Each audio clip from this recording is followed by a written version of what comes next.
gabi. Ngayon ay magluluto ako ng mega sardines red. Gigisa ko lang siya. Uulamin ko ngayong gabi. Una, maghihiwa ako ng sibuyas.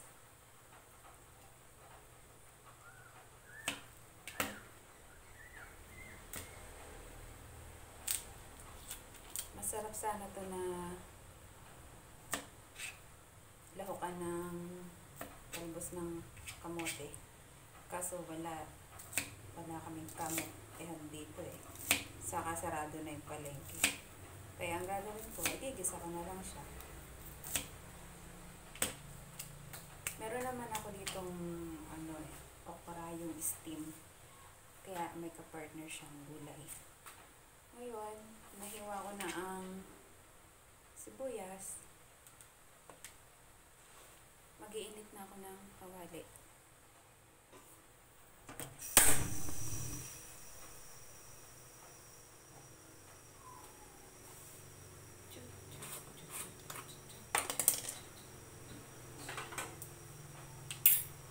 Kakailangan ko rin dito ng kaunting tubig. Nalalagyan ko siya ng kaunting sabaw.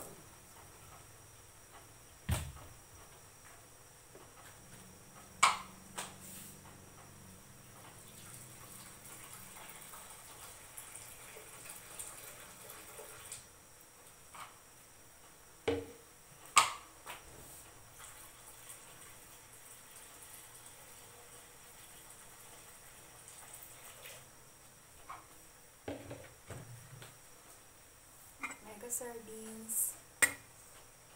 Mainit na yung ating kawali. So, lalagyan ko na siya ng mantika. Kaunti lang.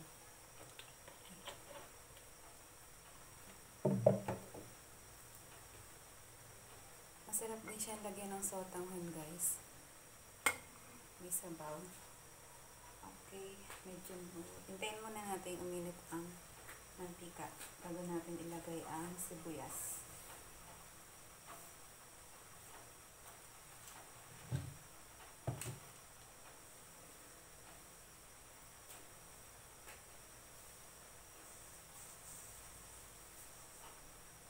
Medyo mainit na nga yung mantika kaya bubuksan ko na ang mega sardines red. Easy open pan. Igisa ko na ang sibuyas. Okay, tingnan natin ang ano. Pakita ko sa inyo ang pagigisa.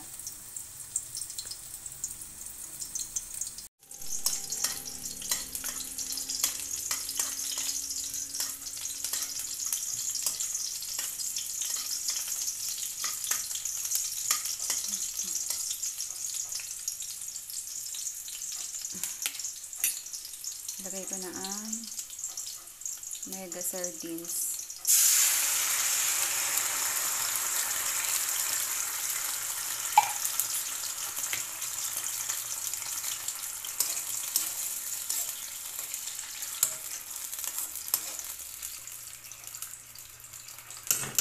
Siyempre, lalagyan natin ng paminta.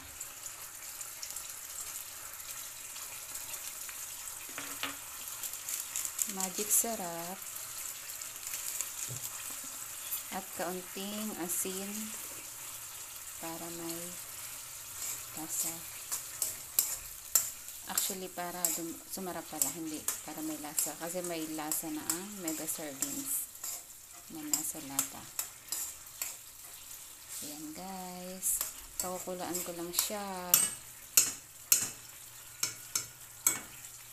Then, lalagyan ko ng kaunting tubig dahil matutuyo siya habang pinapakuluan.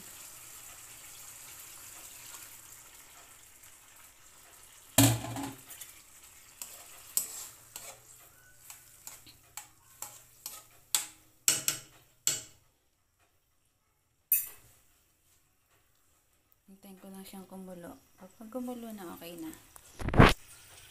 Ipa-partner ko siya dito sa aking kanin at okra.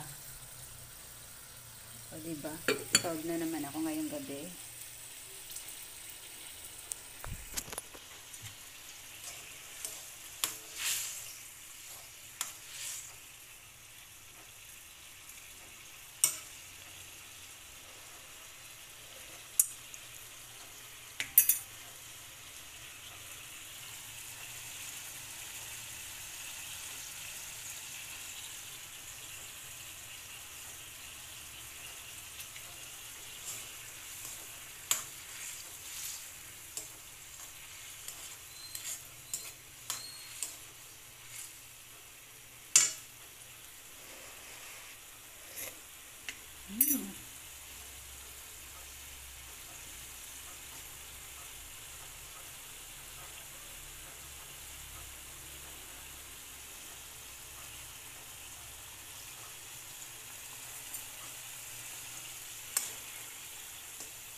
Ready na to.